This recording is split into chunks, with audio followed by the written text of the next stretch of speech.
Assalamu alaikum, this is Dr. Mona Idrisi, author of the Muslim Narcissist book and empowerment coach for Muslims. Today's podcast is a follow-up to podcast number 86, which was the Q&A about the meaning of true love in Islam. So some people asked me, if an alpha narcissist could change for the better with an empathic woman, is the same possible for a narcissistic man-child as well? And if not, then what is it that causes the narcissistic man-child to change for the better and become a more empathic person? So I'm going to dive into this in detail, inshallah. And before I do, as always, I'd like to ask you to kindly like the podcast if you find it helpful. Do share it with people whom you feel could benefit from it. And do subscribe to the channel or to the newsletter or both if you'd like to receive information about when I drop a new podcast. If you're new to the channel, I'd like to welcome you here. Do grab a copy of the Muslim Narcissist book if you haven't already. It will help you so much. And if you need one-to-one counselling and coaching, you can find my email address below, or you can click on the link to submit an application form, and I'll get back to you as soon as I can. Okay, so let's get started with this podcast.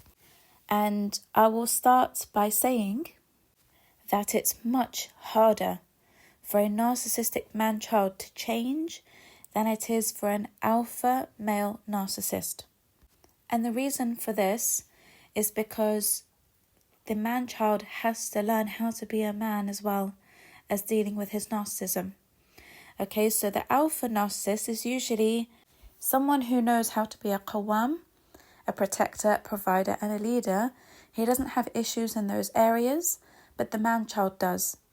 The man-child is not mature. He does not know how to be a provider. He doesn't want to be a provider. He hates being a provider.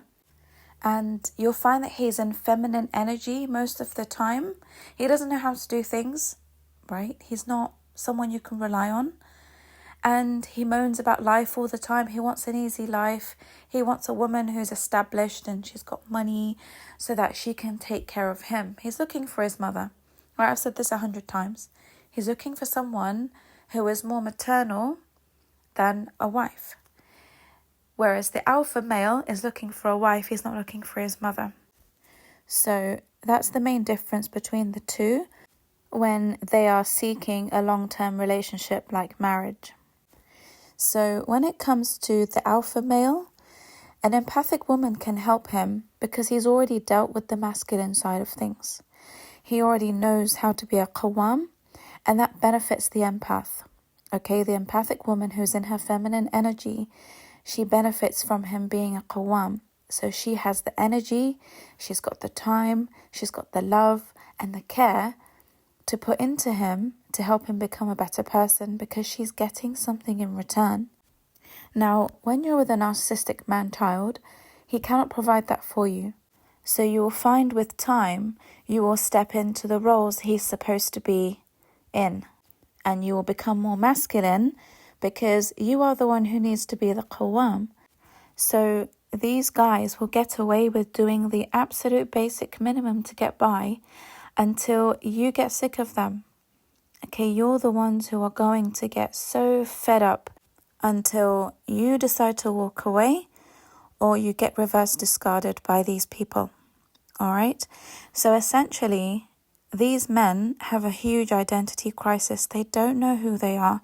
They haven't tapped into their fitrah of being masculine alpha men, and they haven't tapped into their need for spiritual connection with Allah subhanahu wa ta'ala that will help them become empathic.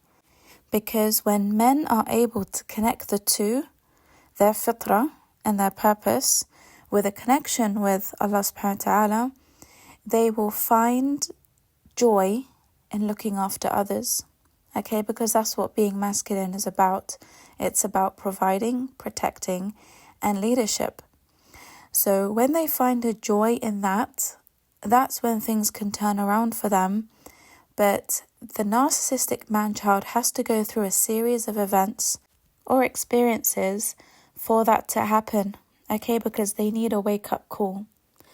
And there are 3 opportunities that they receive in life that can cause them to drastically change their ways.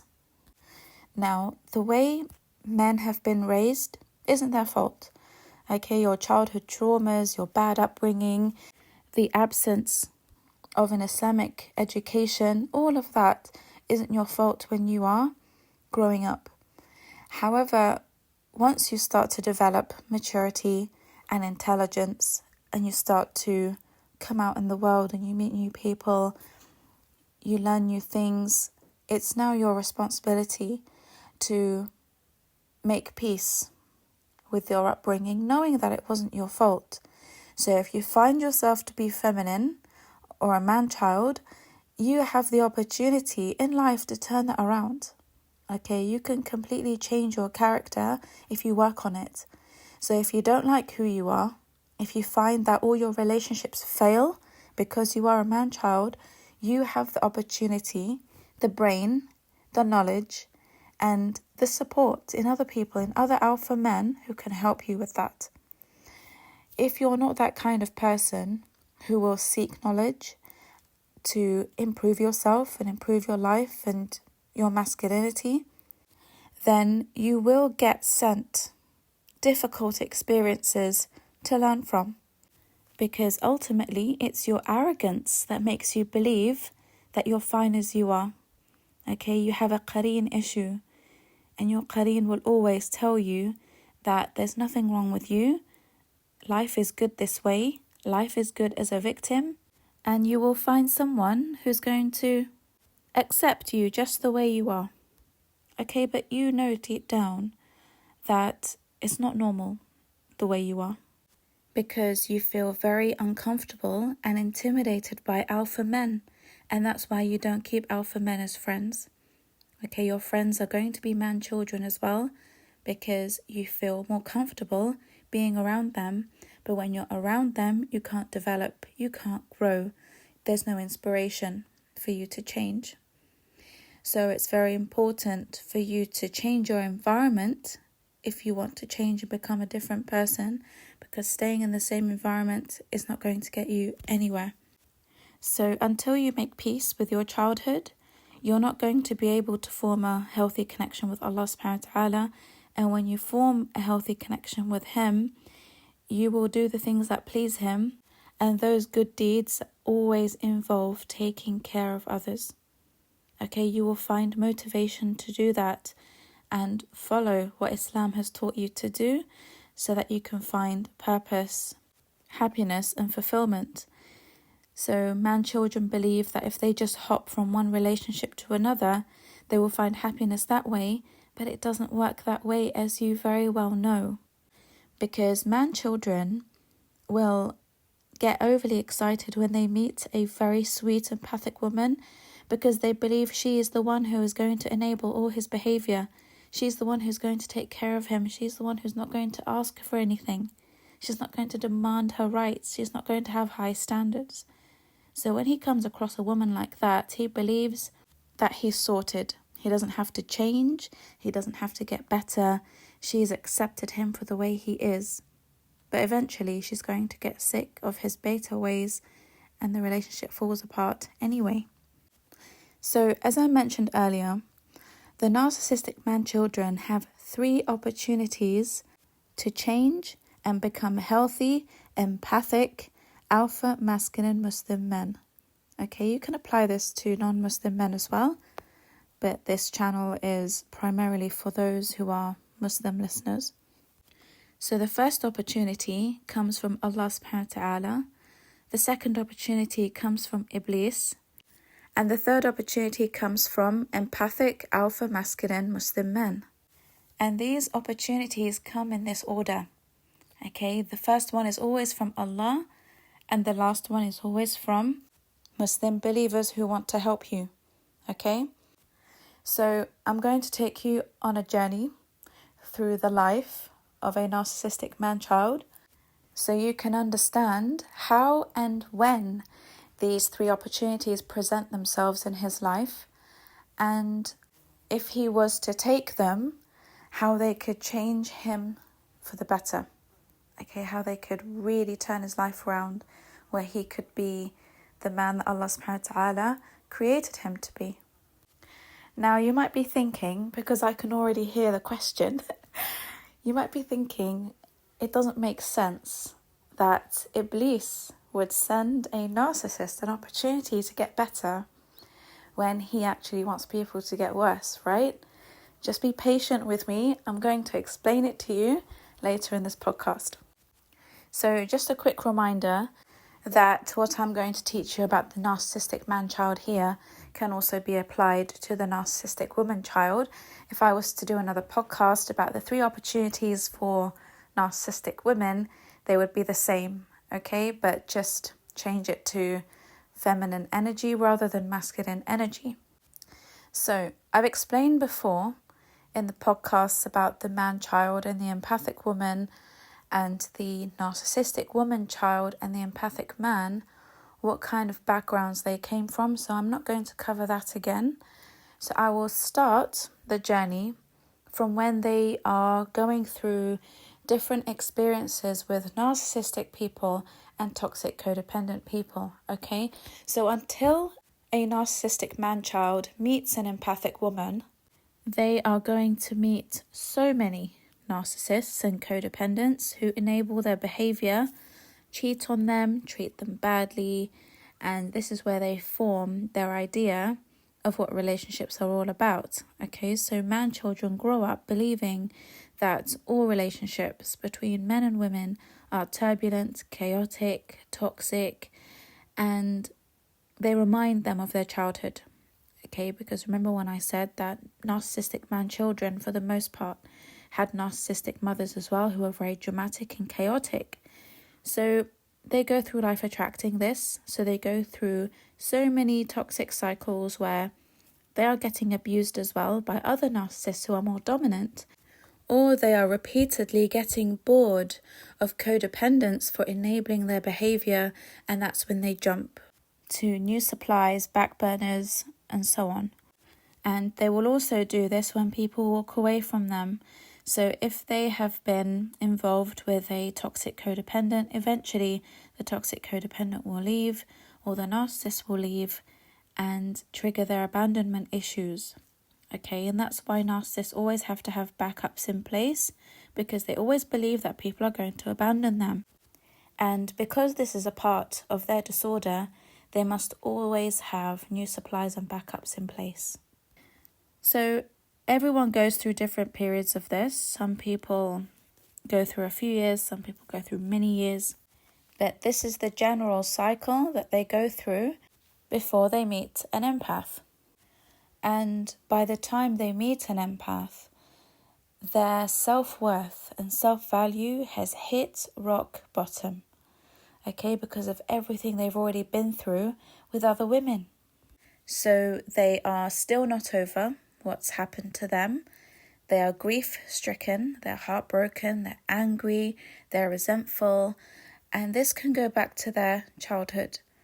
So because they haven't dealt with all their childhood wounds, what will happen is that their traumas will accumulate. So every woman whom they come across will give them another trauma to add to their collection that is continuously growing. So by the time they meet you, they are traumatized to the max. Okay, and they're looking for someone who can heal them.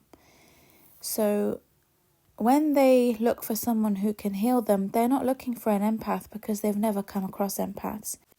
And that's because everyone whom they knew were toxic. So he's looking for a codependent woman who can heal him, but he's still looking in all the wrong areas. Okay, so for example, he might jump on Tinder or something like that to find a codependent woman who has low self-value as well, because low self-value in women and low standards can enable him to get away with bare minimum. Okay, he wants a woman to love him and take care of him and not expect much in return because they're lazy. So he doesn't come across what he's looking for because codependent women are unhealed women. And they also come with their own expectations of their partners. Okay, they come with baggage too, they come with emotional problems and traumas. that they expect the man-child to help them with as well, and he can't. So he runs away from the codependent woman who is nice, but she's very clingy, or she's very jealous and possessive, or she's very insecure. So she calls him every 5 minutes when he's out. They hate this, okay? Man-children hate to feel suffocated or held to a standard that they need to meet to keep a relationship going. So they reverse discard or they create a problem so they can leave. So they get tired of dealing with codependent women who can't pull them up. Okay, they need a woman who can pull them up, but they have no idea where to find that woman. They don't know where to get that kind of support, and they want it from a woman because in their minds they still believe that the way I can get better is if I'm with a woman who can heal me. He's not thinking about doing the inner work himself. He's not thinking about, getting help in therapy or with a counselor to do the work that's needed to heal himself. And that's because he has a very high level of codependency in him too. Okay, so he's a low-level narcissist which borders on codependency. So he will rely on other people to make things work for him. And it's simply because he doesn't know how to do it himself. Okay, it's just easier for him to be in a relationship, and that relationship serves him. And that's purely because they are lazy, right? It's a part of their disorder to be very lazy when it comes to their personal matters. They might do well at work, right? They might have good careers, but in their personal life, they are incredibly lazy. So they want the empath woman, but they don't believe this woman exists. So it's almost like they delude themselves into believing that they can never change if they don't find an empath. Because they really, truly, deep down don't believe that good people exist after everything they've seen in their lives from women. And it's also at this point that if they are closet gay, they will want a good woman who will be a cover for them because they are hoping that a woman will help rescue them from their homosexual tendencies. And every narcissistic woman they've been with has fueled their homosexual desires. And this happens by them encouraging the man-children to engage in bisexual activities such as having threesomes and so on and so forth, okay? So they find these activities fun and they don't see anything wrong with them. So sometimes multiple men are involved and sometimes it's more than one woman who is involved. So the homosexuality between them gets fueled and it's encouraged because these people are controlled by their qareens and they have ashiq, jinn, possession and all of that. So they know that when they are around these people, their addictions are fueled. And sometimes these addictions could be alcohol addictions, drug addictions, especially weed. So I've noticed that many narcissistic man-children are addicted to weed, and that's where a lot of their money goes. So when you see them broke all the time, yeah, a lot of their money is going there. So they fuel each other's addictions, but they don't see it as a bad thing at the time. They enjoy their time together because they can be themselves, right? They can enjoy those addictions together. So if it's not that, and if they're not engaging in strange sexual activities fueling their homosexuality, it will be pornography. So men who watch a lot of pornography can develop gay tendencies because you're watching naked men do their thing. So if you're watching that constantly, your qareen is going to keep fueling thoughts about other men, and you're going to get ashiq, jinn, possession from that pornography. So you may not even like it that you're developing feelings for men and that you're becoming sexually attracted to men. So you're hoping that a woman out there will come and rescue you from all of this. A lot of men don't like it. They don't like that they have these feelings. But deep down they don't believe that a good woman exists because everything they've seen from their mothers to their sisters and every woman they've ever been in love with or had a relationship with has been toxic. So it's almost like they're wishing for a unicorn to appear out of nowhere.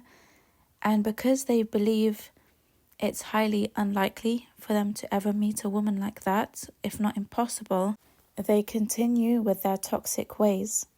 However, Allah subhanahu wa ta'ala here hears their inner cry for help. This is when opportunity number one from Allah subhanahu wa ta'ala presents itself. And it presents itself in two ways. The first way is that Allah subhanahu wa ta'ala sends this man-child, an empath, out of the blue to help him, support him and encourage him. And the second way is that Allah subhanahu wa ta'ala guides him to Islam if he's not a Muslim, or he opens his heart to Islam if he already is. So if he's already Muslim but not practicing, he might be more inclined to learn how to practice Islam more after listening to lots of lectures and things like that. And these videos will also come across them by chance. Okay, they might come across them on TikTok, Instagram, YouTube, and it will spark an interest in learning more about Islam. And they see this as an opportunity to solve their problems. Okay, they want to get rid of their issues that they're having, for example, their homosexual desires or their narcissism. And something that they've come across has really sparked an interest in them, okay, to learn more. And this is why many people convert to Islam, because they are suffering from personality disorders and they are hoping that they find the solution in being a Muslim.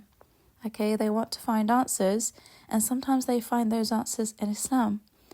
So this is why I tell so many women, do not rush into marriage with men who have just converted. Okay, because they still have that personality disorder, and everyone converts to Islam for a reason. And for many men, this is a primary reason. They're looking for a solution to their problems.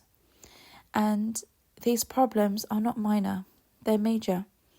So when you're rushing to marry a revert because he's tall and he's blonde and he's got lovely eyes and all of that, and you think, wow, he's really trying hard to be a practicing Muslim, you're impressed with his deen, you're impressed with his knowledge seeking, you're impressed with so many things about him, you will end up offering yourself to him on a plate without him having to work for it. And then he'll say, well, this is my easiest opportunity to get a wife, I'll get married, why not? The mahar is very low, it's very easy for me to marry this woman, okay, fine, I'll marry her. But then you're stuck with a man who's got a personality disorder that he hasn't yet healed from, because he's only just become Muslim. He hasn't learnt yet how to heal with Islam and a connection to Allah subhanahu wa ta'ala. So when you see new Muslims, don't rush to marry them. Don't rush to offer yourself in marriage to them, because they need time. They need time to learn the deen. They need time to learn about their responsibilities. You will end up with a man-child or an abuser as a husband. I have clients who are married to reverts and they are going through hell because they assumed that these reverts would be very pious, very innocent, and that they could help these reverts. But actually, these reverts didn't need marriage. They needed Allah. So whether you're a man or a woman, as soon as you see someone enter Islam, leave them alone. Don't marry them. Let them learn about the deen.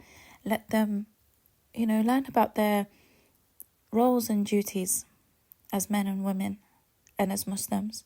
You need to give them that time, because everyone I know who rushed into marriage with a revert regretted it big time.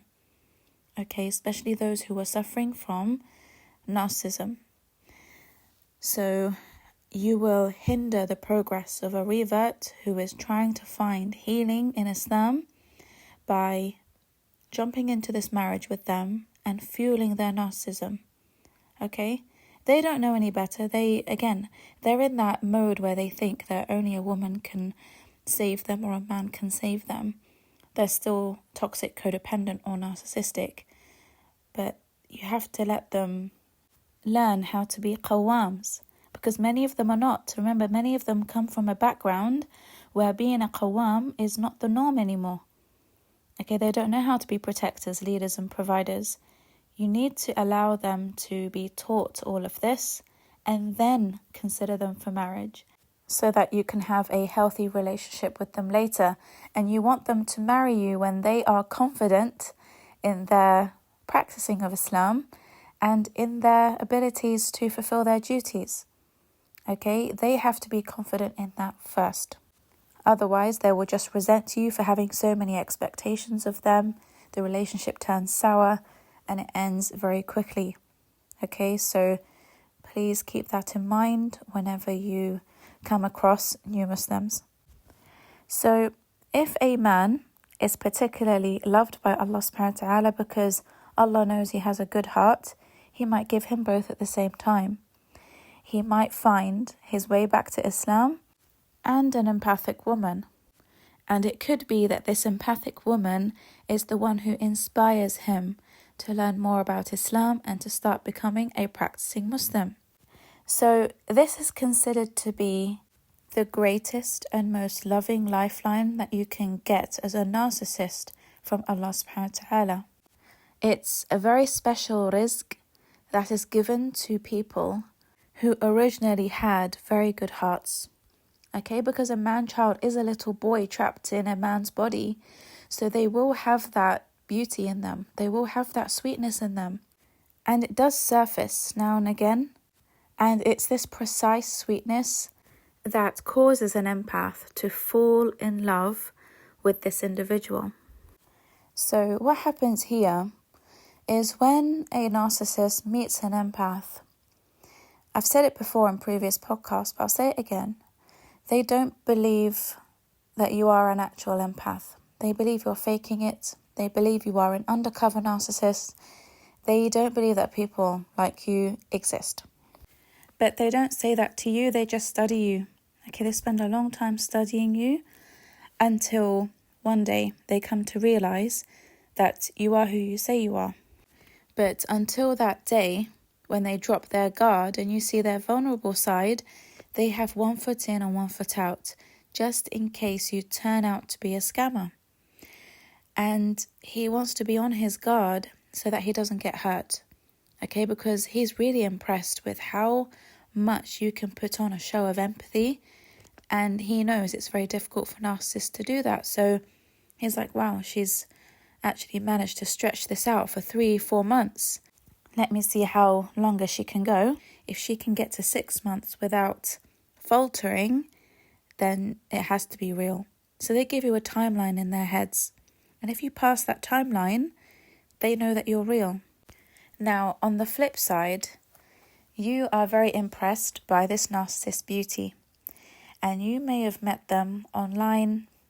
You might have met them in a coffee shop, at an event, at a wedding. And you would have got talking to him, not knowing that you speaking to him in that moment of time, or you matching with him on that marriage app, was Allah subhanahu wa ta'ala sending you as a lifeline to that narcissist. Okay, that was the moment Allah sent you. So at that time, Allah subhanahu wa ta'ala knew that the man-child isn't someone you need as a husband, but you need him as a lesson, because you are not looking for the qualities of a qawwam in a man. Okay, you are only impressed in this moment of time with his kindness and how handsome he is. And he may also have status, right? He might come from a very well-known family or a rich family, or he might come from a certain ethnicity, or whatever it is that draws you to him will be superficial. Because you still have a high level of codependency in you. And whatever it is that you see in him is either 1, what you're starved of and you're deprived from, or 2, what will give you self-worth. Okay, it's always 1 or 2, or both sometimes.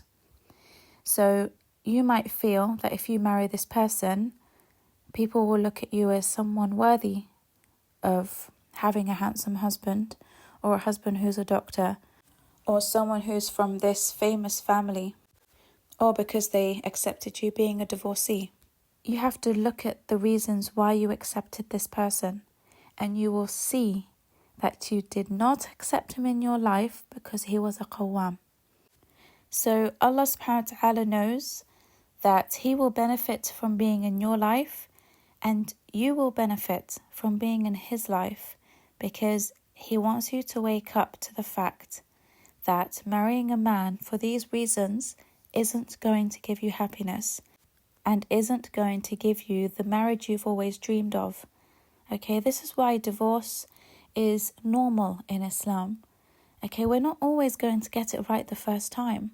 It's okay to get a divorce and learn from it and choose better the second time or the third time. There's no shame in that in Islam at all. Because sometimes the first marriage is our test. It's a marriage in which Allah subhanahu wa ta'ala wants us to learn about ourselves so that we can choose better next time.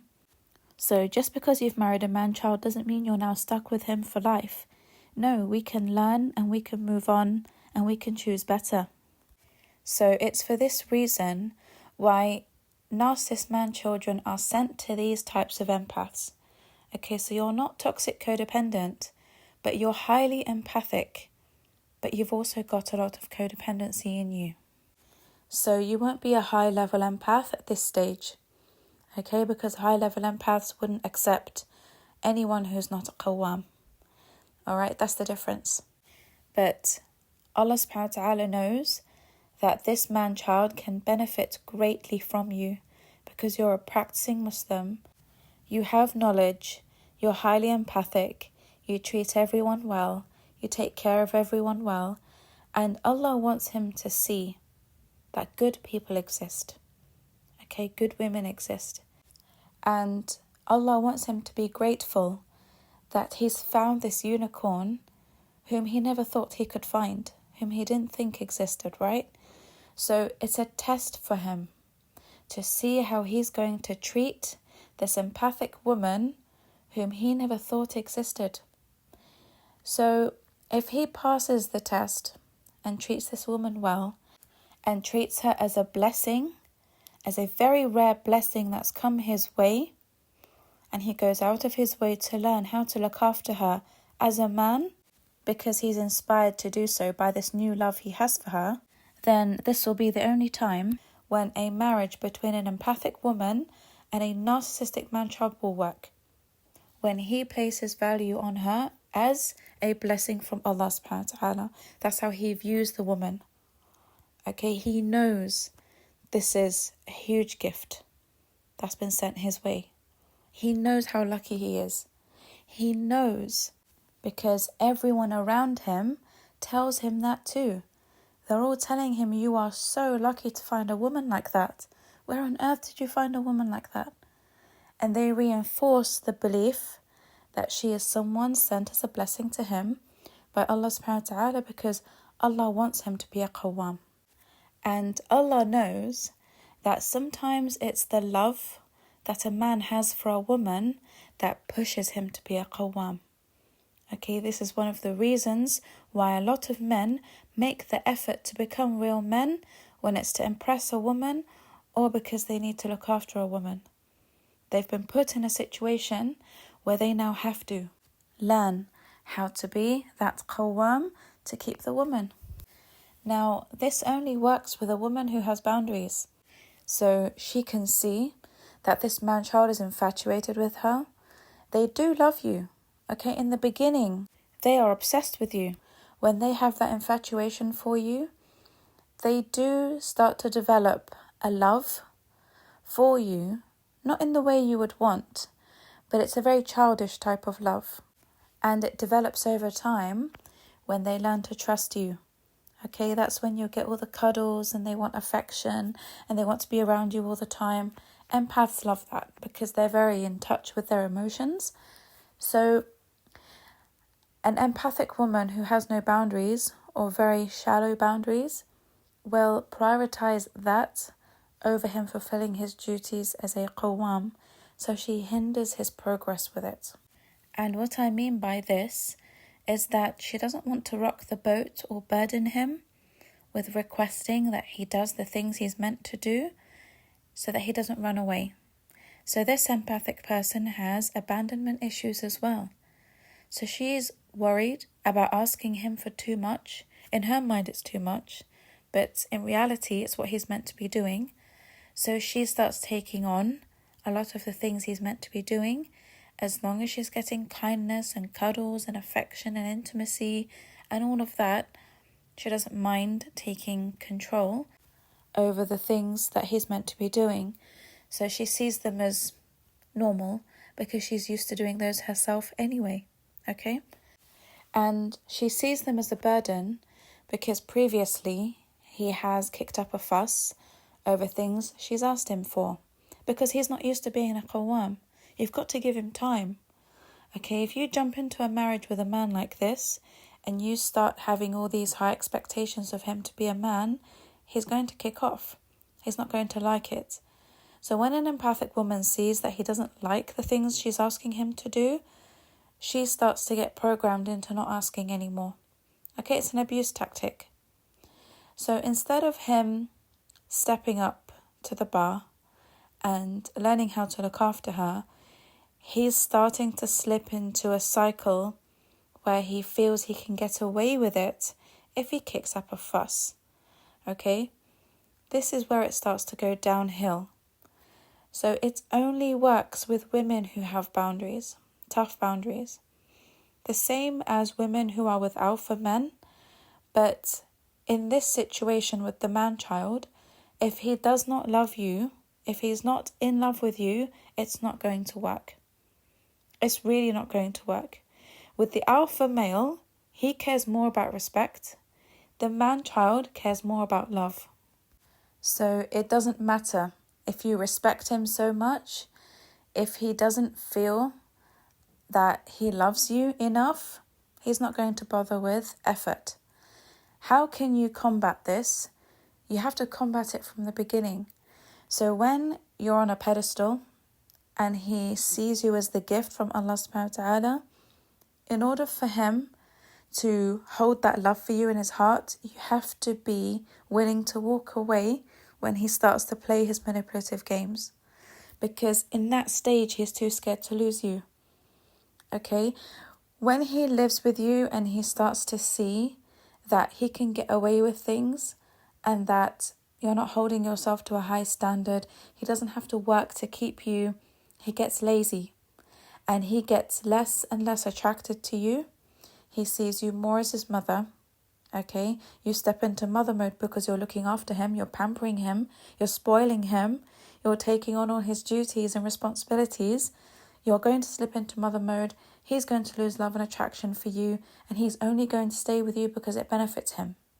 However, in the beginning stages when he's infatuated, if you can show him you're willing to walk away and that you're not codependent on him and that your self-value and your self-worth doesn't depend on you having him, he will work harder to become that qawwam. Okay, lots of women learn this way too late. But if you're in that situation now where you're still in the early stages, you need to put your foot down when it comes to him trying to get away with the things he's meant to be doing, because you help him here. Okay, let him kick a fuss. Let him moan about it and sulk about it. It doesn't matter, that's not your problem. You need to help him learn how to be a qawwam to keep you. That's what Allah subhanahu wa ta'ala sent you there for, to place the correct boundaries so that he has motivation to work harder, okay, to keep you. As soon as they can get lazy, you best believe they're going to be lazy. They're going to take full advantage of those flexible boundaries. So you have to hold him to a high standard in the most loving way possible, and you have to remain that woman who he is always infatuated with, okay? So again, this only works when he's actively learning about Islam, actively learning about how to better himself, perhaps going to coaching, therapy, whatever. If you're suggesting that to him and he's taking it on board because he wants to keep you, this is a good sign. However, this is rare, okay? This is not easy to maintain because a lot of work here has to be done on his part. And because they are naturally lazy, you're going to struggle with patience, okay? Because you need him to be the man who Allah subhanahu wa ta'ala created him to be, but it's going to take time. So you need to be patient with a man like this. And that's only when you see him actually make the efforts to get better, okay? So if he's not making the efforts to get better, if your boundaries are non-existent or they're very low, then that will lead towards the breakdown of that marriage eventually, okay? You'll start fighting, you'll start resenting each other. He will resent you for having such high expectations because by then you've slipped into mother mode. And if you start fighting and if it turns toxic, you're going to remind him of his own narcissistic mother when he was growing up, and that's how the whole marriage falls apart. And it's at this point he runs off to a back burner supply. Okay, someone he used to know from his past, his ex, friends with benefits, whoever it is, he's going to run to the back burner because it's hard for these guys to find new supply. They usually have a stash of back burner supplies in the wings. So when the relationship breaks down, they rush off to hoover the supplies they have in their stash, and they just wait to see who's going to respond. And they will drag it out until they reverse discard you. If they don't have anything to benefit from you, they will create a massive problem so that you walk away. And if they still have things to benefit from you, like I said, they will drag it out until you eventually leave them. So when they drag out a reverse discard, it gives them time to find new supply if none of their back burners are responding. Okay, that's why you can spend a long time with them and they look unhappy, they're miserable, they're moody. You ask them what's wrong, they gaslight you into believing that there's nothing wrong, but actually they're dragging it out because they need more time to find supply. Okay, no, it's not the greatest thing to hear, but I'm here to give you the truth. This is what happens in these relationships when the woman doesn't have boundaries and things go downhill very quickly. And this is what happens when women marry reverts who have not yet learnt how to become Muslim husbands. Now, in the case that a man-child is in love with the empath woman, he will make all efforts needed to keep her. So she's a woman with boundaries, like I said, and he will get better by being with her. This is a rare case, but this is the only way a man-child can improve and change when being with an empathic woman and vice versa, okay, if she's a narcissistic woman with an empathic man.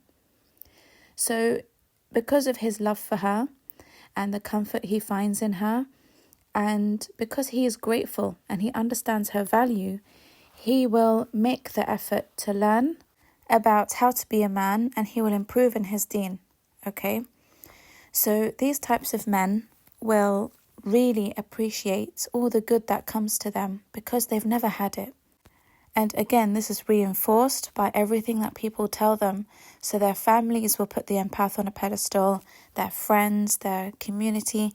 They will say to them, you know, you found yourself a rare woman. You found yourself a great woman. And his family will really treat you well for the most part because you are taking a huge problem off their hands, especially the mother. So as narcissistic women get older, they start to realize that their sons are a product of their upbringing. Okay, so narcissistic mothers in old age, they realize that it's their fault that their sons turned out the way they did. So the best thing they can do for them is to really encourage and support their relationship with the empath woman, because deep down the narcissistic mother believes that this is the only way he can find happiness, that he can find peace, right? So she is over the moon with you because of the guilt that she feels within her own heart. So when she treats you well, that's the reason, okay? Because you are taking away the burden of that guilt. And instead of seeing him suffer all the time, she's now seeing him happy. So the guilt in her gets fueled when she sees him in bad relationships and becoming like his father because of the way she treated his father and the way she raised the children. So the narcissistic mother or the toxic codependent mother in this situation, she will treat you well and she will like you very much. And she might even spoil you and pamper you, okay, just to make sure you don't go anywhere because you are the best thing that's ever happened to her son. Okay, so everyone is involved, everyone is happy that you're taking him off their hands, and finally the mother can relax. Now you might find that the sister is jealous of you and maybe other family members, but the mother in particular will be happy. So she will encourage him to get better for you, right? If she knows that he needs to be a provider, if she knows that he needs to improve in his deen, she will encourage him and support him with that as well because she doesn't want him to lose you. So with that being said, what will happen to ruin this relationship are two things. The first thing is that his friends are going to start getting very jealous of him, okay?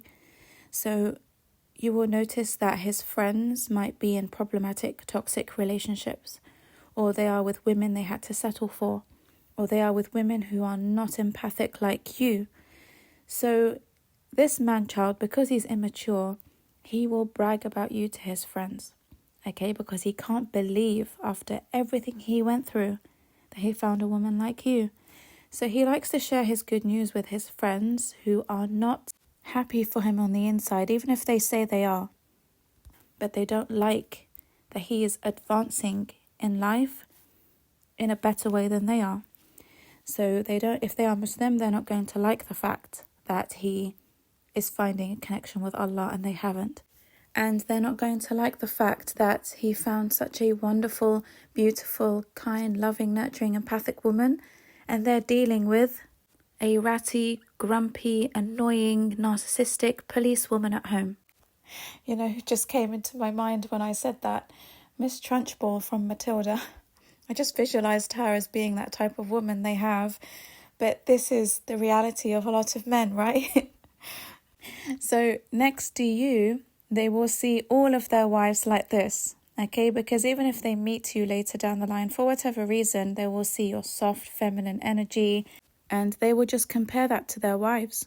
They'll just think of Miss Trunchbull and her chokey at home, okay? So they will think of every personal sugar-coated attack they can send his way because they are jealous, envious, and they don't believe he deserves it because they know him well. And they are super annoyed that someone like him managed to find himself a pious woman. So on one side, he's getting lots of hasad, lots of evil eye coming to him that will affect the relationship because he's immature and doesn't keep his private life to himself. He brags a lot about you to them. And it's out of happiness. He's not doing it to rub it in their faces. He's genuinely happy that he found someone like you and he wants to tell the world about everything about you. So another way they can sabotage your relationship is by giving him bad advice. Okay, they might give him very bad advice about relationship problems he might share with them, or they might, twist and change things to make him see you in a different way. For example, she's going to make you super religious, she's not fun, she's boring, she's this, she's that. And they will plant doubts in his head. Okay, so those are the two main attacks that will come spiritually towards the man-child when he is trying his best to make a relationship with an empath work because of the fact he overshares. Okay, if he was to keep his mouth shut about everything good about the empath and his relationship with her, he wouldn't have this problem. But he has this problem because he overshares. And he might also receive jealousy and envy from any brothers he might have who are married or unmarried, and even from his sister. If he's got a sister who's quite toxic, she will be very jealous of your relationship with him because she doesn't have a healthy relationship herself. And if they see him become more religious, they might make fun of him. Like, oh, who do you think you are? You're turning into a sheikh with this woman and all that kind of stuff, right? So they do it to plant doubts in his mind, and you will notice an attitude shift in him. So he will press on the brakes when it comes to his progress, right? His progress will now be slower. He will withdraw a little bit. He will overthink, right? He needs more time to himself to have a think about things because they're starting to get into his head. And this is because their qareens are working with his to stop him from making this progress. Okay, they're all working together. The satanic mission of the qareen, like I said, is to stop people becoming strong believers. So whenever they see someone make progress, you're going to get more waswas. You're going to get more intrusive thoughts about what you're doing, even though it's the right thing and you know it's the right thing, but your head is now being filled with so many thoughts. Or what if she's trying to control me? What if she's trying to do this? What if she's trying to abuse me, manipulate me, change me, mold me? All those thoughts are going to go through his head. And that's all the waswas of the qareen, because the qareen sees that this man wants to change his life to the better. And he doesn't like that. So other qareens work with yours to make sure that doesn't happen. Okay, it has to come to a halt. And that's why during the best part of your relationship, the man-child will start getting all of these intrusive thoughts and he will self-sabotage the relationship when it's at its peak. Okay? And it's because he's thinking, or actually she might be controlling me. Actually, everyone might be right. Everyone who I tell about her has told me she's trying to control me. She's trying to manipulate me. She's trying to do this and do that. Maybe they're right.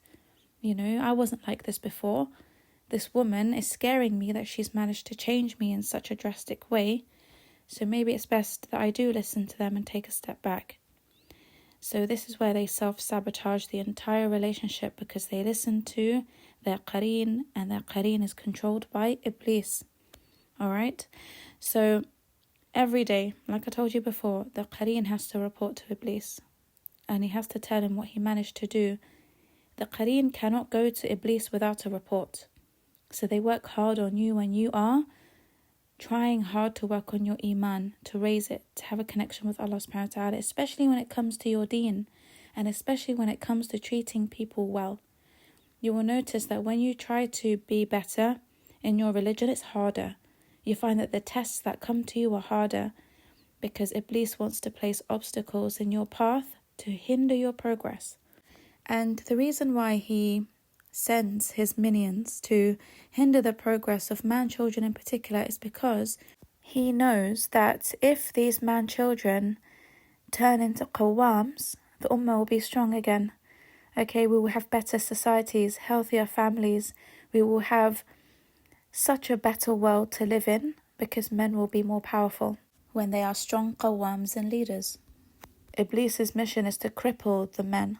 Okay, if he can make the men weak, the women will become weak, society will break down, and the ummah will become very fragile, which is what's happened now. So Iblis achieves this in 3 different ways. The first is via envious and jealous people. The second is via monetary temptation.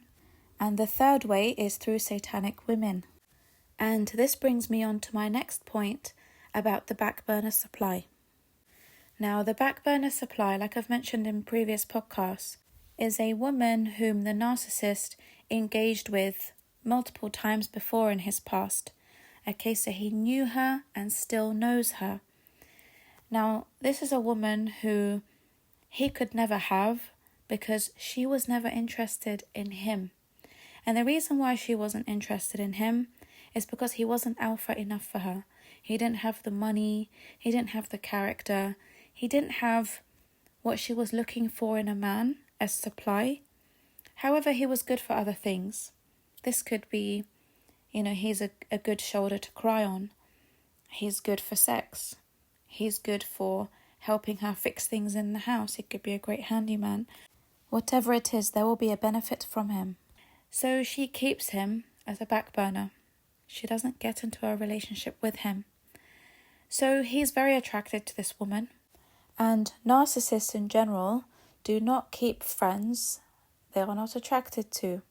Okay, so the backburners are always men or women they are attracted to. So as this man-child is going around telling people about this new empath and how great she is, his backburners will come to know that he's in a relationship. Some of those backburners won't care because they're not hoovering him and he's not hoovering them, but there will be one backburner who is offended by him finding an empath.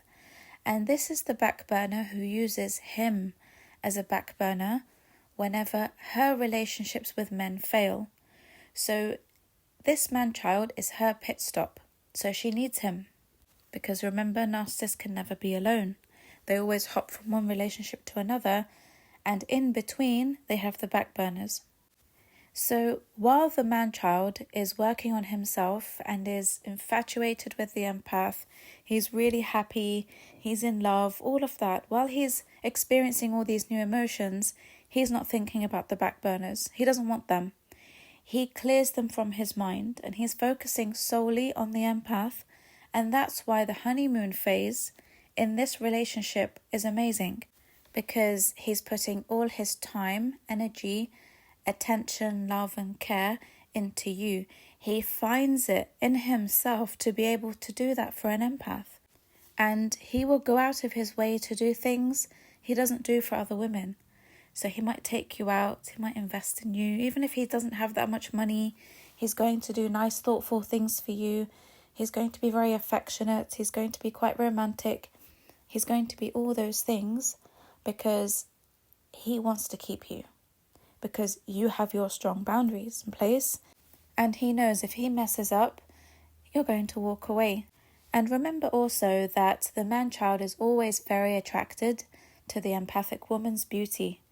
Okay, she has a different type of beauty to that of the toxic women whom he's used to. So the backburner will come along a few months after he gets into a relationship with the empath.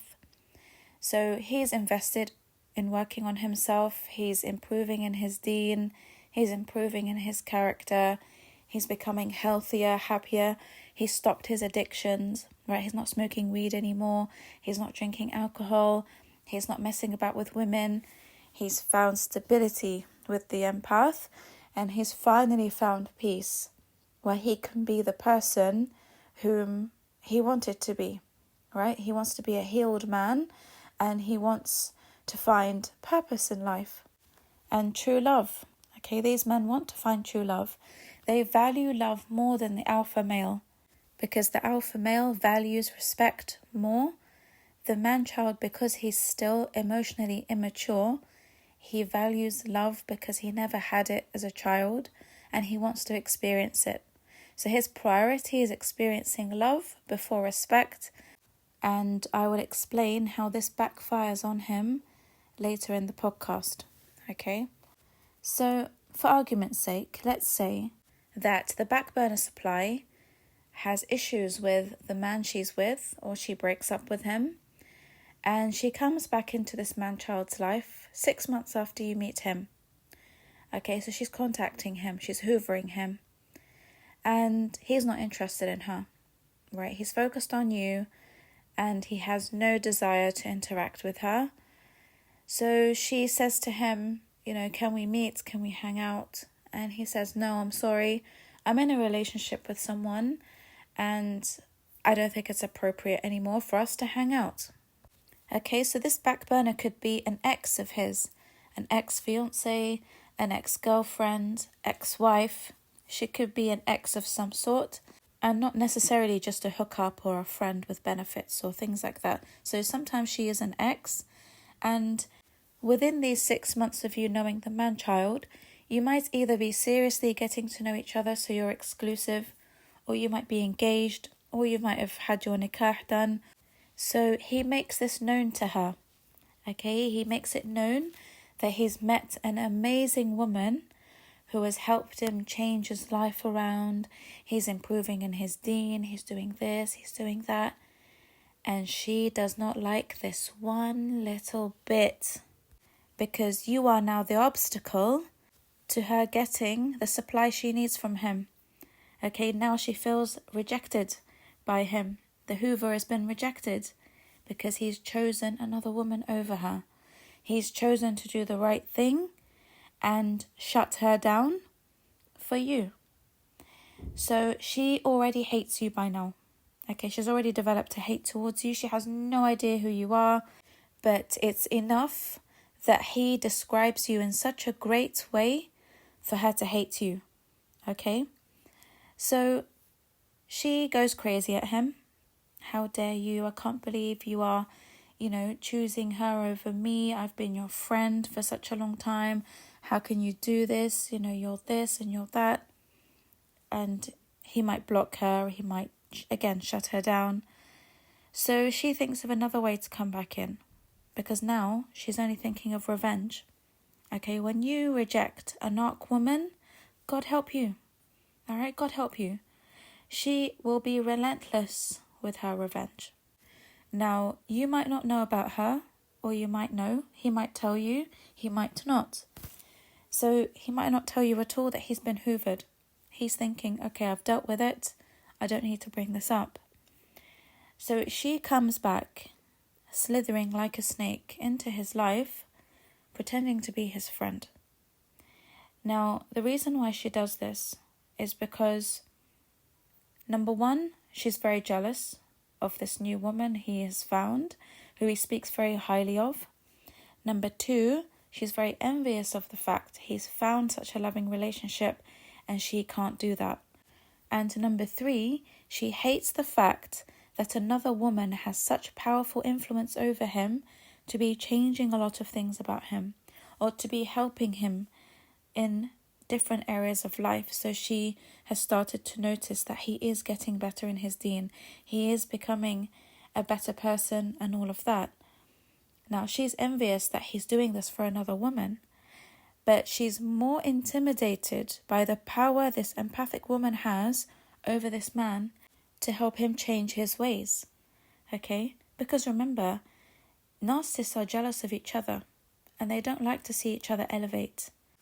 So what happens here, spiritually, is that the narcissistic woman comes into his life at the peak of his change.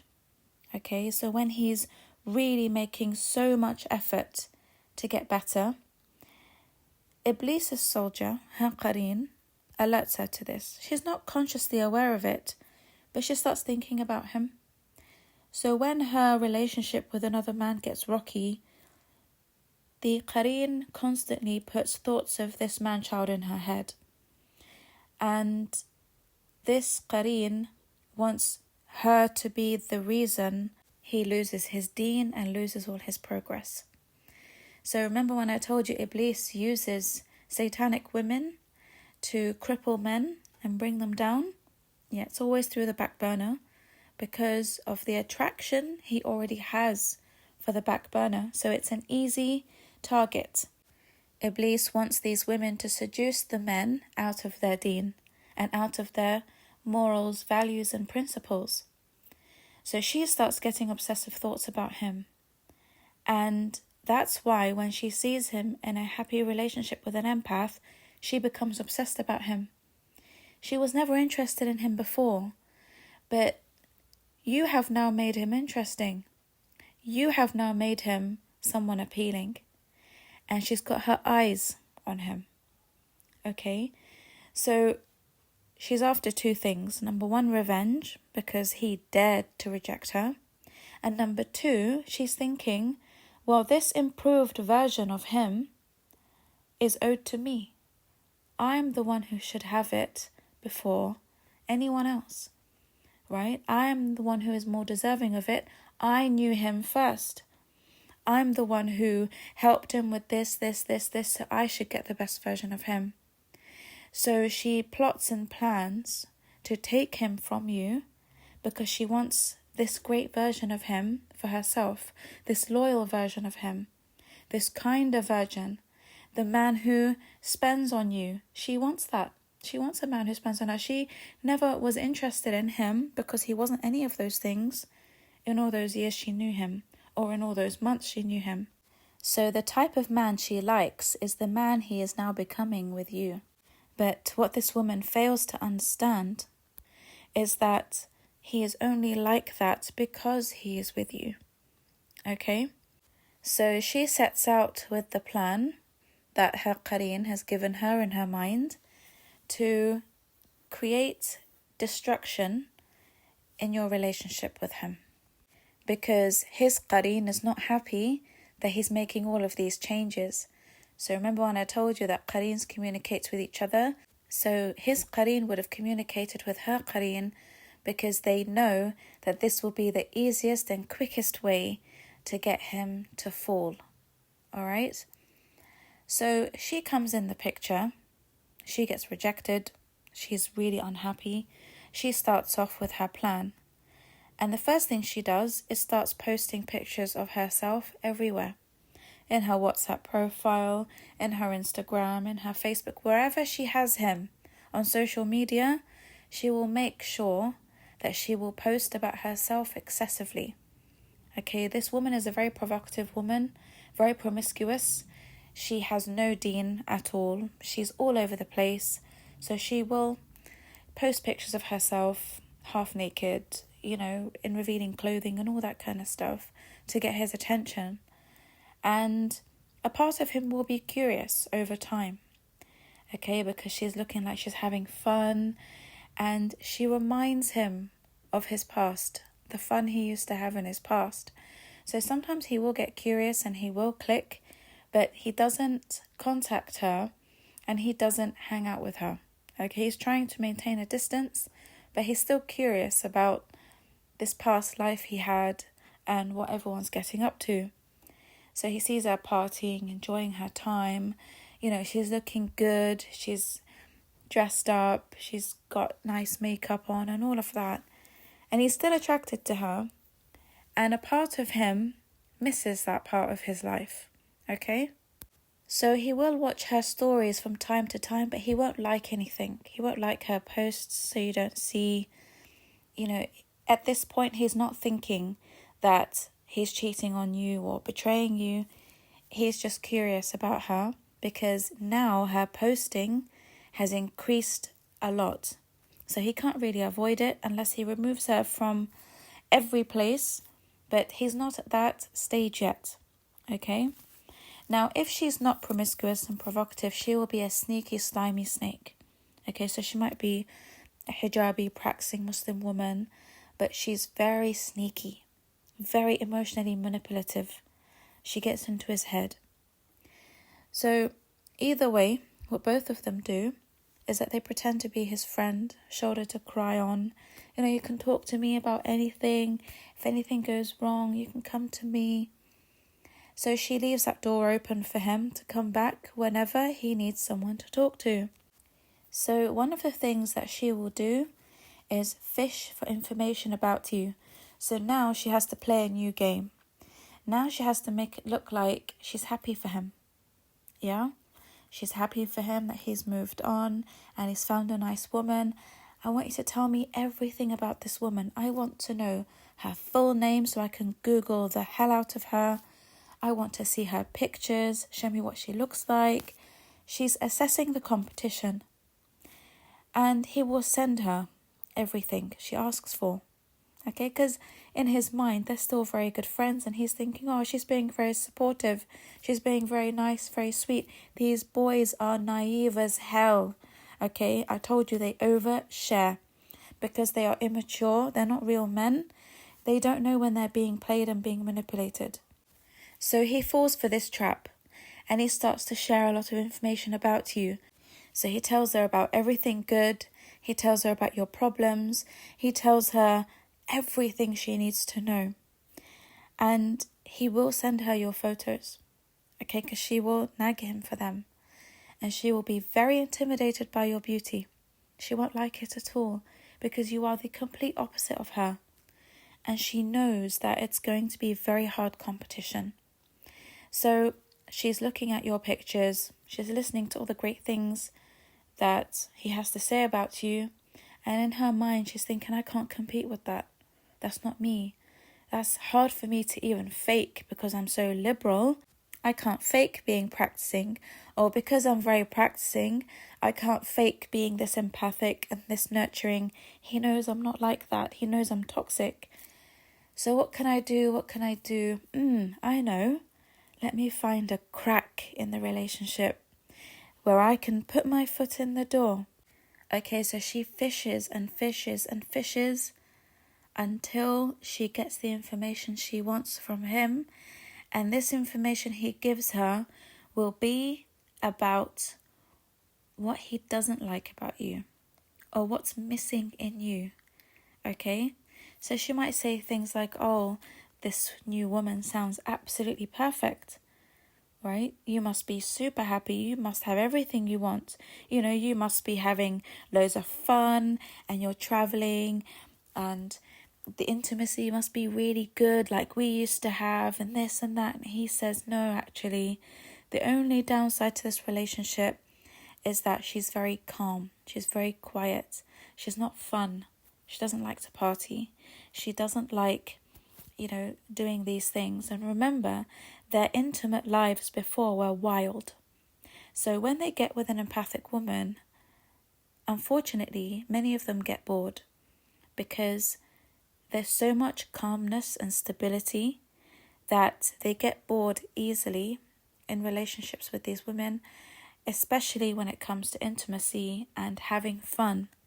So their idea previously of having fun was smoking weed, getting drunk, if they're not practicing Muslims, liberal Muslims or non-Muslims.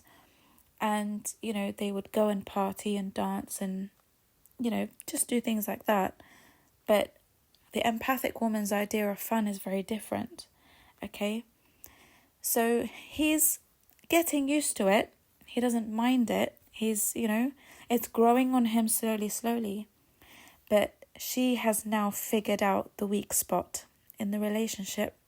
And the weak spot is that he's a bit bored. And the weak spot is that the intimacy isn't very good, or it's not as exciting as he would have liked. And that she's quite boring in comparison to her. So she again switches up on the seduction. She switches up on the posts and her having fun and her looking sexy and her doing this and her doing that. And if it's not that what she's doing, if she's not posting, then she will just be sending him texts and reminders, right? Poison. It's spiritual poison she's dripping in his ear about what he's missing out on. And this is why, again, I will say it again, this is why people should not rush into marriages with new Muslims, because if they have back burners from their past life, their non-Muslim life, these back burners are going to try and reel them back into that life, okay?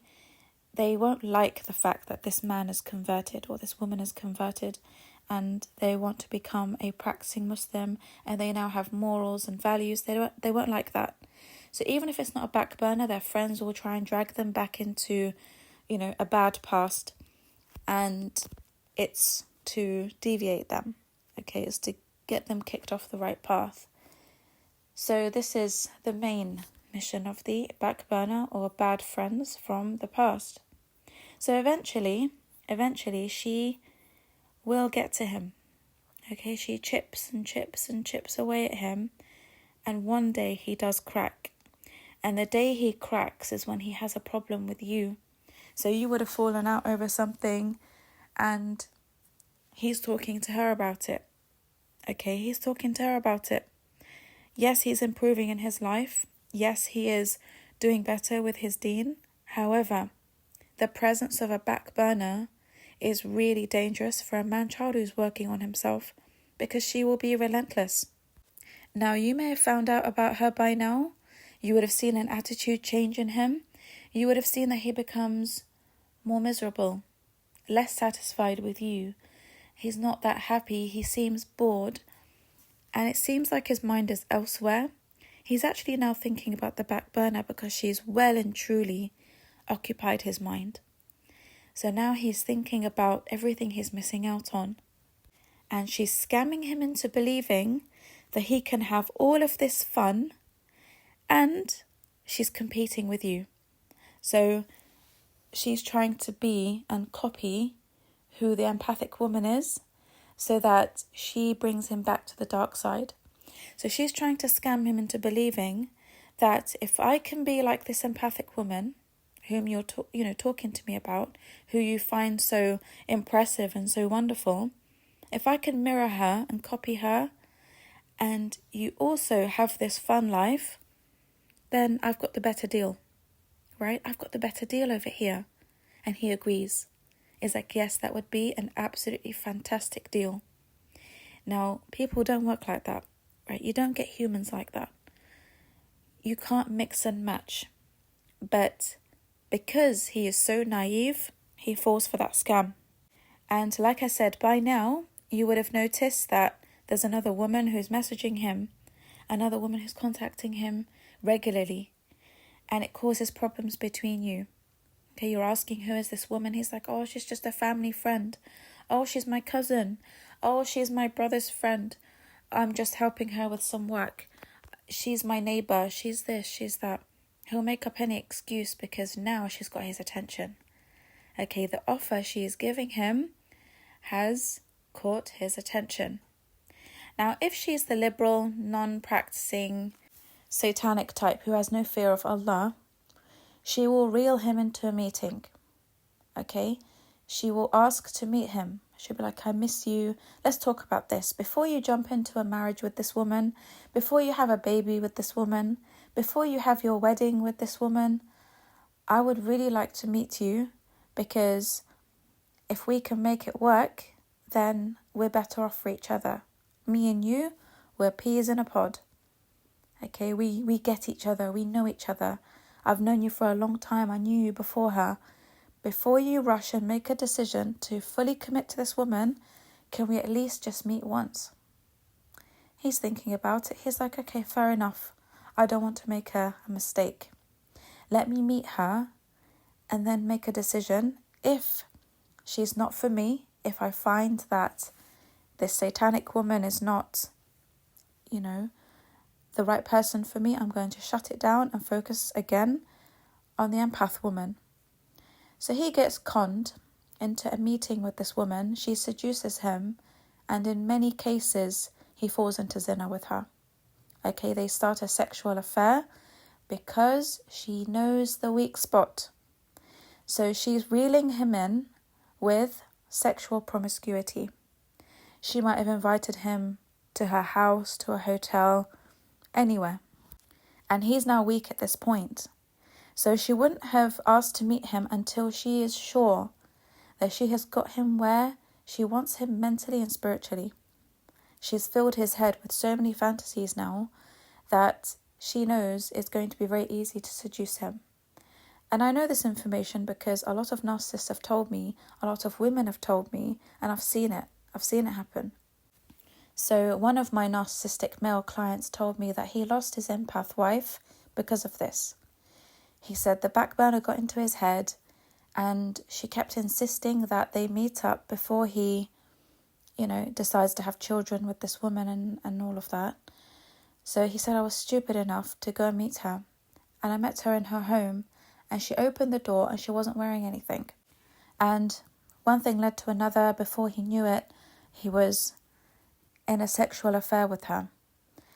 So she would kind of blackmail him and tell him, look, if you don't leave her for me, I will tell her what's been happening. This is what backburners do. They will blackmail the man-child into telling the empath woman everything he's been up to with her.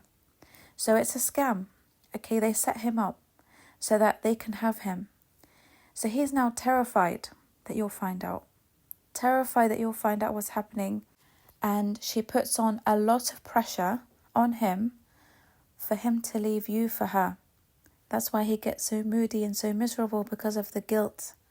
All of a sudden he'll switch and he'll become so moody. Now, it doesn't always happen this way, where a man will get involved with a woman sexually. Sometimes it's just emotionally, over the phone or via text messages. Okay, so don't get paranoid into thinking that that's what your man-child did. No, A lot of man children are scared to go down that route, especially if they're practicing Muslims. The women who do this are more often than not very liberal, and you can tell just by looking at the way she dresses and the way she presents herself on social media that she is the type to reel in men sexually like that. So if she's not that type, then more often than not it's going to be an emotional relationship that she drags him into where she can manipulate him. Okay, but in every case they will blackmail the man-child into leaving you for her. So he doesn't know what to do now. And that's why his mood suddenly switches. And you're like, what the hell is wrong with you? Why are you so freaking moody all the time? What have I done? Nothing. Why do you look so moody? I'm not moody. You're just seeing things. He starts gaslighting you because he doesn't know how to explain it to you. You see that his effort is getting less and less. He's not how he used to be. He's slacking in his deen, slacking in his progress. He is now saying things he never used to say to you before, such as, you're controlling me. You're trying to mold me. You want to change me. You don't like me as the person I am. You never liked me for who I am. Why can't you just accept me for who I am? Why do you keep pressurizing me to pray? Why do you keep pressurizing me to be like you? If you wanted a religious man, why didn't you marry a religious man? If you wanted a rich man, why didn't you marry a rich man? All of a sudden, he starts coming out with all of this because that's the poison she's been dripping into his head. She is making him question these things, right? So she's telling him, with me, you can be yourself. You want to smoke weed, you want to drink alcohol, you want to be religious, you want to be liberal, you can be who you want with me. And now he starts thinking, well, yeah, she must love me more because she's not trying to change me. So unfortunately here, his qareen realizes this man is weak as hell. This man is easily manipulated. He's got no strong foundation to hold on to. So at this point, he becomes completely controlled by his qareen. He forgets all the good that you've done for him. He forgets all the healing that he's done. He forgets that with time, he would become the man he wants to be. Because this woman has got into his head, right? This satanic woman on a mission has got into his head. And now he wants to be with her, okay? Because she's presented a false self to him. She's a narcissist as well. And she has conned him into believing she can be all those things that she's told him. And it's because she's so incredibly jealous and envious of you, she doesn't want you to have true love. Okay, she's like, if I can't have true love, no woman can have true love. If anyone's going to have true love, it's going to be me. You know, these people are very entitled. They want to steal everyone's hard work. So all this effort you put into him to make him the way he is now, she wants to steal it from you. She wants your place desperately. She wants to be where you are. And she will stop at nothing to get it. So unfortunately, what this leads to is a reverse discard because he doesn't want you finding out about her.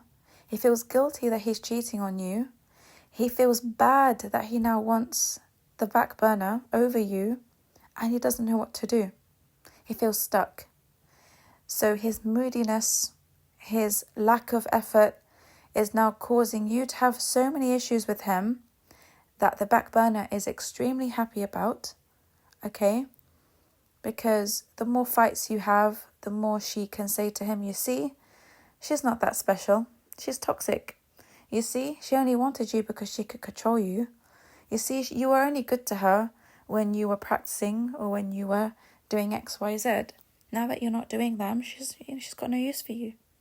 But actually, it's you becoming so emotionally drained and heartbroken at the lack of progress because you thought that you really were going somewhere. You were happy, right? Everything was great. You were planning your wedding or you just got married and everyone was happy. The families were happy. The mother was happy and everything was going well until this woman popped her head in the situation.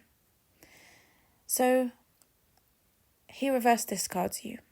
He will keep doing things until you get so fed up of him and you walk away. Because you value your dignity over staying with someone like this. Okay, he keeps nitpicking now on everything you're doing. He's not grateful. He's just changed into a different person. She has dragged him back into the dark side. Okay, she's dragged him back to the ways of Iblis. And when that happens, you've got to let them go. Okay, because that was opportunity number 1 that he miserably failed in. Okay, the opportunity that came from Allah subhanahu wa ta'ala. So again, if you're a man-child and you're listening to this, wallahi, the back burner supply is going to be the cause of your downfall. You have to block and delete them all from everywhere. Even if you have to deactivate all your social media accounts, you've got to do it to protect yourself, because Iblis will attack you via them. Okay? So what happens next is that shortly after you break up with him, you find out that he's now in a relationship with this woman. Okay? He's now run to her. And they're playing happy families. She is desperate to be you. She is so happy she managed to get him. But again, I'll say it again, what she doesn't realize is the man she was impressed by was only that man when he was with you. So when you remove yourself from the equation, you take yourself out, you're not competing with her, you leave them to it, you don't care, you say to yourself, pigs will lie with pigs, right? Leave them to it, leave them in the pig swamp together, that narc swamp. You've got to walk away and not look back. You've got to go no contact and block him everywhere. You have to block her as well if you know her social media accounts. Because what's going to happen when you remove yourself from the equation, he goes back to being the man she never liked, that she was never attracted to, that she was never impressed by, because he was only like that with you. So you will do yourself and him a favor by allowing him to see the scam he's fallen for. Okay? She is now thinking she's won a prize. This man who's now on his deen and he's done this and he's done that to work on himself is now hers. But because you've removed yourself, you're not entertaining the drama. She wants you to be jealous. She wants you to go crazy. She wants you to cry and scream and beg for him back, because she wants to have the satisfaction that he's chosen her this time over you. Okay, she had to get her revenge on you. Remember when she hoovered him and he rejected her because he chose you over her? Now she wants the satisfaction that he's chosen her over you. So what will happen here is she will keep doing things to trigger a reaction from you. She will post pictures of them together on her page and her stories. That's why I'm telling you need to block her, because she will do that to get your attention. However, over time, if she realizes you're not watching and you don't care and you've left them to it, all of a sudden he doesn't become so appealing anymore. He loses his appeal.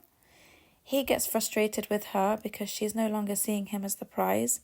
He slips back into his old ways. So now he's thinking, well, you told me I could be myself with you. I'm going back to smoking weed. I'm going back to my addictions, right? Because you told me I can enjoy them with you. And she doesn't like that, because it's now become a hassle keeping tabs on him. When he's drunk, she's worried about the things he's going to do with other women. When he's high, she worries where he's going to go and what he's going to do. She worries about other women being around him. So she's now tired at having to deal with him. Not only that, he's losing his deen because he's back in an environment that is toxic for him.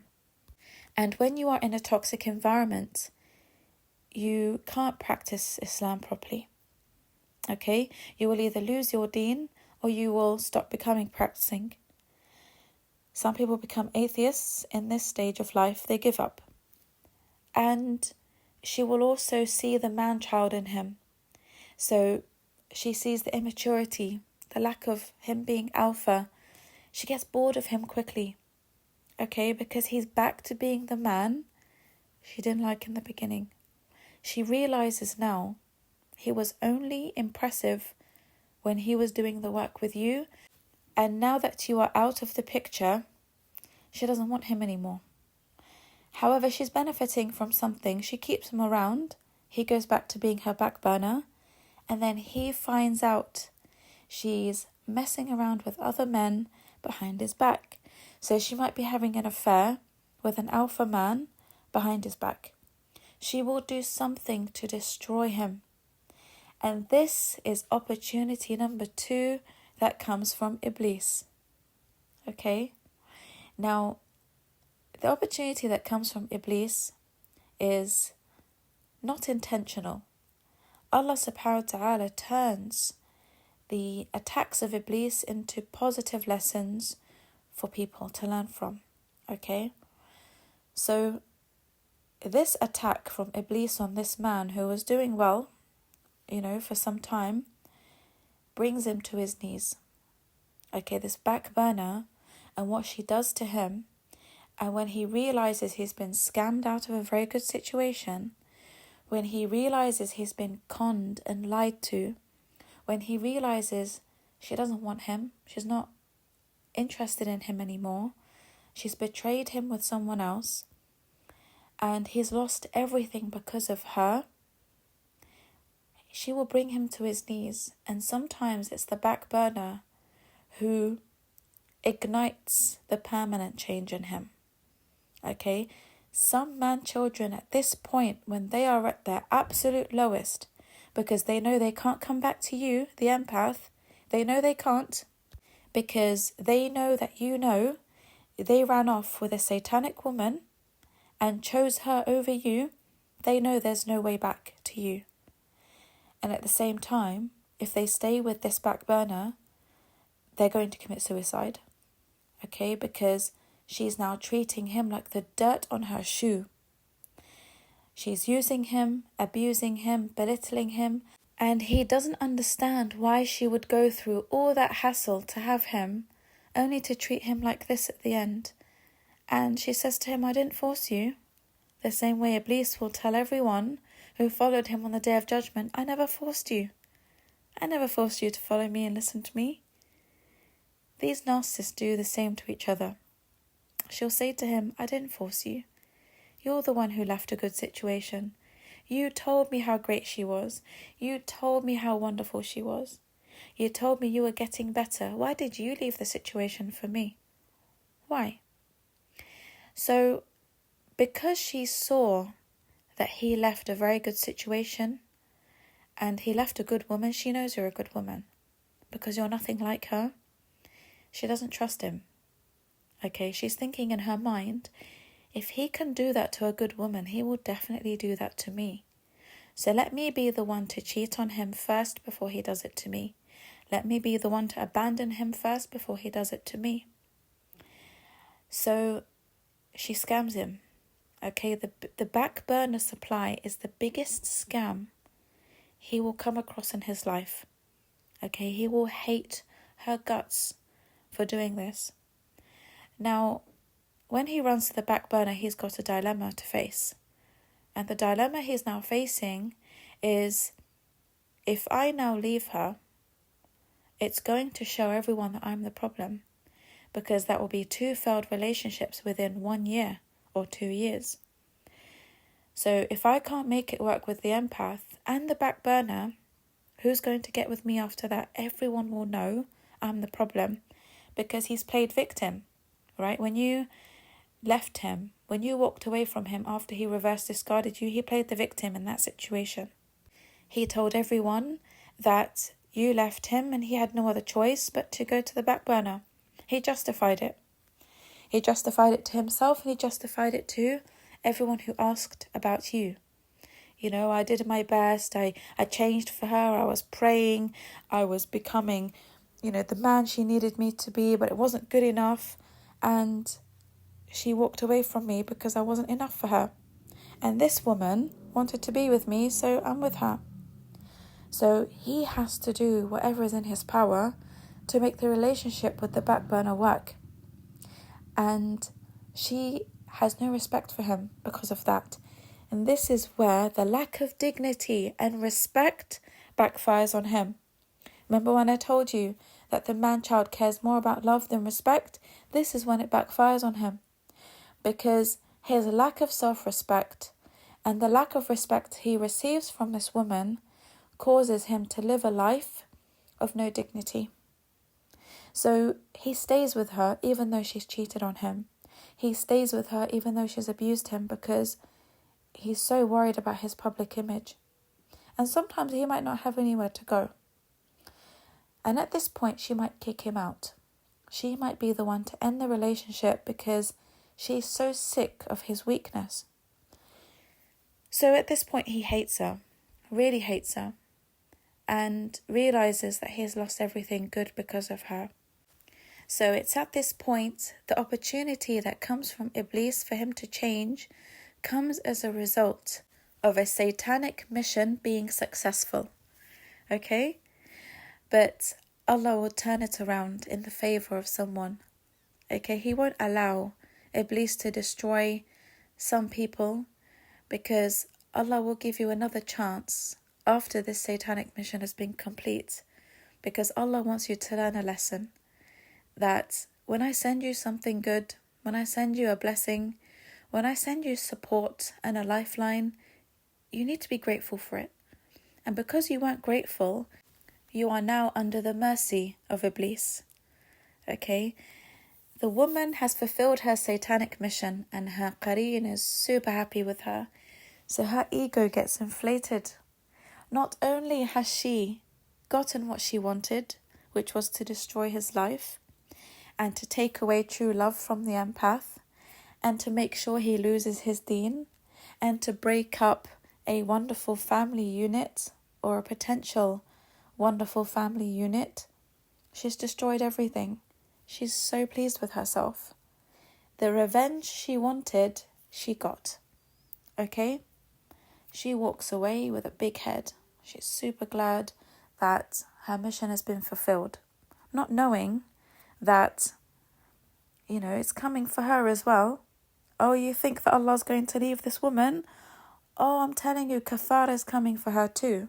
Kafara, karma, whatever it is you want to call it, it's coming for her too.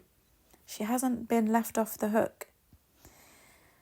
So she will find her punishments and consequences of her actions in other relationships she gets into. Because someone is going to do that to her as well. Okay? When she finds a really good man, an alpha man, who feels sorry for her, and he wants to be Captain Save-A-Ho, and he does his best to rescue her because she's beautiful and attractive and she's fun. When she finds that man who wants to give this narcissistic woman child some stability, another woman will jump in and do to her exactly what she did to you. And she will be devastated because this will be her best chance at finding someone who can give her stability, love, attention, and all of that. Okay? So it's coming for her too. Don't think that she's going to get away with it.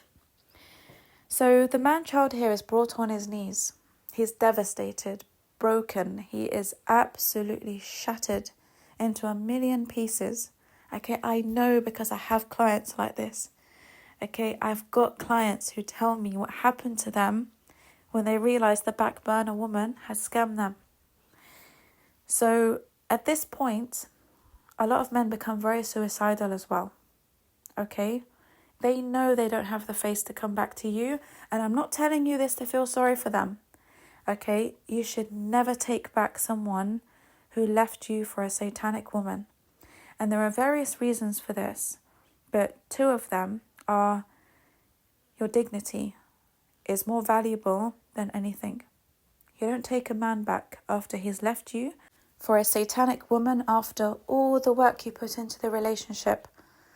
He gets one chance with you only. Okay? You were his lifeline, and by divine intervention, Allah subhanahu wa ta'ala took you out of that equation because he saw things that you didn't. Okay, Allah needed you to get out of that situation before it escalated and you get really heartbroken. So that's one thing. The second thing is that narcissists gather the spiritual energies of satanic women whom they interact with, and they can pass them on to you. That's why when a lot of women accept hoovers from narcissists who have been with other satanic women during the period of time they were away from you, you will find that you get more depressed when they come back, and it's because the spiritual issues of those women have attached to him, and when they're attached to him, they can jump to you. Okay, I might do a separate podcast about this because it's one of the reasons why Allah subhanahu wa ta'ala tells us to avoid zina and haram relationships. So people who are mentally disturbed with jinn issues or spiritually disturbed, if you spend so much time with them, the jinn can jump to you. So if you're getting intimate with a man-child who has come back after they have interacted with a satanic woman, and then you start getting spiritual problems, jinn issues, you start getting irritated, angry, you get loads of anxiety, it could be because the spiritual issues from that woman has come to you. Okay, so you've got to be very, very careful. That's why I tell you, don't accept anyone back, especially when you know they've been with someone else during that time. If they haven't been with someone else, they've been on their own, they've needed time out to reflect and all of that, possibly. Okay, I would say don't completely close the door on that person. You could consider having that person back again for a second chance if no one else has been involved in their life during that time. But if you are 100% sure that a satanic man or satanic woman has got their claws into them, never take that person back. Never. Okay, wallahi, you will pay for it spiritually and you will pay for it mentally. It's not worth it. So this is the second opportunity that men have to fix up. Okay, it's a satanic mission that was successful, but Allah subhanahu wa ta'ala opens their eyes to what happened. They realize now it was a satanic mission that was fulfilled. They realize now how satanic that woman was. They realize now the mistake they made and they regret it. They hate themselves for it because they are back in the life they escaped from. Okay, they're back to square one, and it's worse than before because this time they're now suffering from a broken heart after losing the best woman they ever had. Okay, the best chance they had at healing and changing and going forward in life. So they kick themselves a lot for lost opportunities. Okay, that was my golden ticket. That was my golden chance to be a completely different man, to be a great man, and I sold it for something so cheap. And I sold it for someone who didn't even care about me. She only wanted revenge. She only wanted to see me suffer. She only wanted to see me lose the beautiful thing I had in my life because she didn't have it. That's what envy is. Envy is when you want what people have and you also don't want them to have it.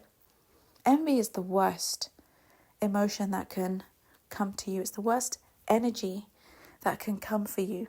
When people are jealous, it doesn't really affect you that much. They're jealous because they don't have it. But when they're envious, they want it and they don't want you to have it either. They want to take it from you so that they can have it for themselves. So she would have spent some time with him in the relationship and until she got bored of him. And at this stage in life, he could turn to Allah. He could go back to the progress he was making on himself. And he really, makes the effort to get better and find healing and repent. Okay, if he realizes that he needs to repent from this mistake because he threw away something so precious because of him being ungrateful, then this is the point when a man-child can really change his life around and become a better man. However, if he does not repent, if he does not learn this lesson that this has happened to him because Iblis was after him, if he does not understand that this is a lesson from Allah subhanahu wa ta'ala because he threw away Allah's gift for him, then he will just continue to self-sabotage his life by jumping to another relationship and then another relationship, and he will keep going. But this time he's going to get worse because now he doesn't trust anyone, right? He doesn't trust any backburner. He doesn't trust any woman. So he will be the one cheating in all his relationships first. He will be the one who will engage in such short-term relationships because the women get sick of him at his lack of commitment. He doesn't want to commit to anyone because he truly believes that it will be too difficult to come across an empathic woman. But what he does do is subconsciously he will look for you in every person he meets. So the women he engages with might look like you. And he will try his best to go for women who have some of your qualities and traits, but then he is horrified to find out that they all have a demonic face, right? They all turn out to be narcissists. So he already knows how rare it is to come across a woman like you, and he exhausts himself by hopping from relationship to relationship until he finds someone like you. Now, in some cases, after a few years of failed attempts at trying to replace you, he might come back. Okay, he might come back as a changed man, or he might come back because he seriously needs help. So at this point, I would say to you, don't open your door to him because you are going to get dragged down a very long and dark emotional roller coaster ride. You're not going to enjoy it. He's going to bring a lot of chaos and baggage into your life because he's been through so many relationships now. He's going to bring all that trauma and baggage to you. I would close that door firmly shut. He needs therapy. He doesn't need you. He needs therapy at this point. And he needs Allah subhanahu wa ta'ala. So sometimes they do a full circle and come back after a few years when they've completely lost hope. But until then, they will look for you in other women. Okay, I promise you that. And they will never find you because the empath woman only comes as a lifeline in a man-child's life, in a narcissist's life, once. Just the once. Even if you think he's moved on, to be with a nice, empathic woman, she might be empathic, but she'll be codependent. Okay, she won't be the type of woman he wants. Remember when I told you in the beginning, they don't want codependent women, and they don't want narcissistic women. They want empathic women who can pull them up, who can help them, who can support them. So she won't be an empath like you if you are a high-level empath with boundaries. So he's already lost opportunity number 1, and he's lost opportunity number 2. Okay, because now he's decided to not repent and to just continue self-sabotaging his life and making an absolute dog's dinner of his future. Okay? That's what he decides to do. It's a choice. Everyone has a choice. Do I wake up and do the right thing now because I've learnt that I shouldn't be messing with satanic women?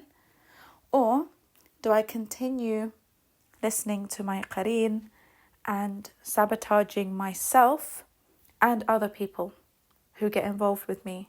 Yep, I'm going to choose that path. So opportunity number 2 has gone down the toilet. All right? Now, after this, what happens is sometimes, like I said, he'll do a full circle back to you. That's if he's really desperate because he knows he's got no face to come back into your life, and maybe by then you would have married someone else, someone much better. You would have moved on with your life. If that's the case, he will hit rock bottom again. Okay, so let's say, for argument's sake, he's gone through another 6 relationships over a period of 4 years. And he just crashes. Okay, there will come a point when they crash. Again, they go back to that stage of feeling completely destroyed because another woman will do the same thing to him. She will destroy his life in a different way. Okay, she might get him involved in hard drugs, cocaine and all that kind of stuff, and he might get into a really bad place. Because remember, they like to deal with their emotions that they can't express with their addictions. So they become drug addicts, alcoholics, sex addicts, porn addicts. They go into all of these things. And sometimes the addiction is taken so far that they end up in hospital, they end up in jail, or they end up in like a rehab center or something. Or they may have attempted suicide a few times or the once, and they got found and they were taken to hospital or a local Samaritan shelter, something like that. And this is when they meet very caring alpha men who want to help them. So these men, they try to get them out of their addictions. They might give them dawah and emotional support, spiritual support. They might take them, to the mosque. They might help them to get the support they need in the Muslim community, and so on and so forth, okay? They will help these guys. They will see an opportunity for charity in these men, and they will take them under their wing and mentor them and take care of them until they get better. And you see it a lot, right? How lots of people came back to Islam when they were taken care of by alpha men. So if you are an alpha male and you're not married, because this will take up some of your time, it's one of the greatest acts of charity for you to help your brothers who are in this state. Okay, you help them, you mentor them, you teach them about the deen, you teach them about masculinity, and it's almost like you've got younger brothers who you need to take care of. So the rewards you'll get from this, from Allah subhanahu wa ta'ala, will be far greater than any monetary charity you could give people. Okay, because there are a lot of men who need this. Like I said, we have a man-child epidemic. So before they lose their way completely and they take their own lives and affect other people's lives negatively, because remember, these actions do have a domino effect in society. Okay, so if you can save just one man from destroying himself or letting Iblis destroy him, his own qareen destroy him, then it's like you've saved the lives of many people. Okay, so this is you saving someone's life, potentially. So it's not a woman's job to be saving these men. It's the men who need to come together, the ones who are alpha, the ones who are qawwams. You need to be mentoring these men who never had good male role models in their lives. You need to be helping them because you are the third lifeline for them. Okay, when everything else has failed, you are opportunity number 3. Your empathy, your alpha masculinity, and the charity that you can give can save these men. Okay, because they need you. They need role models. They need people who can support them. And women can't really do this. There's only so much a woman can do, but it's very difficult for a woman to teach her husband how to be a man. He will be emasculated by that. He's not her child. He's not her teenage child. He is her husband.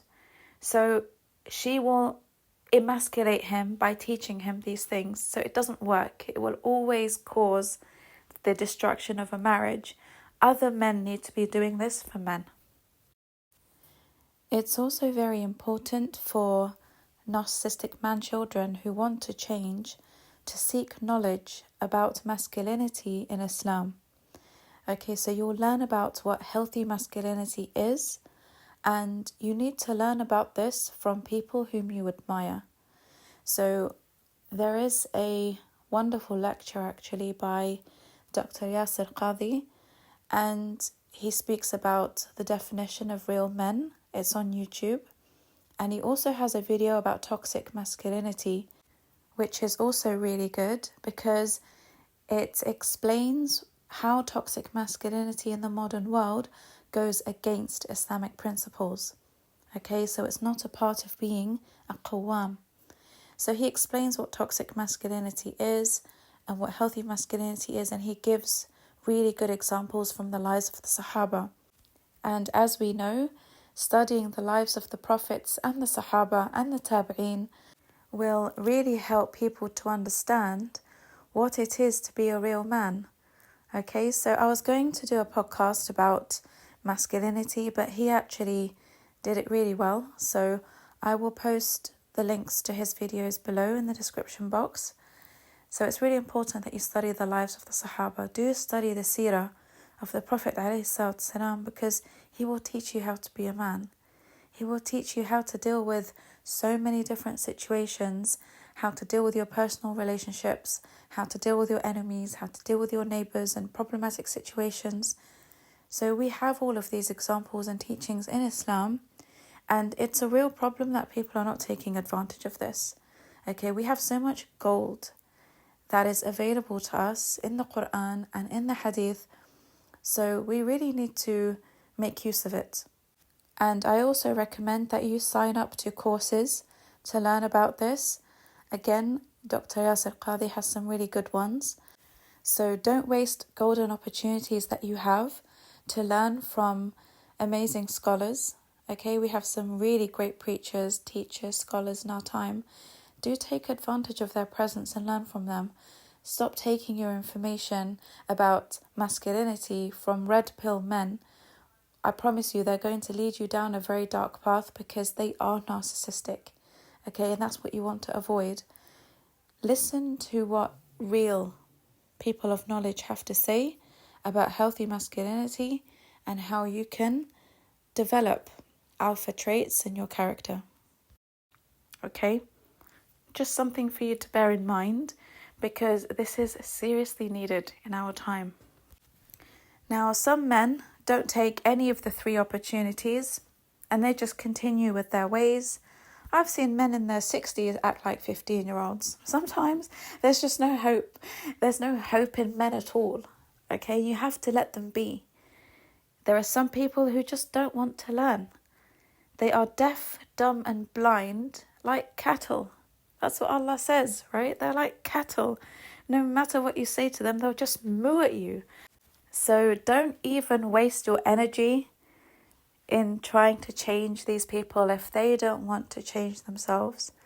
Allah subhanahu wa ta'ala says that He will not change the situation of a people until they change what is in themselves first.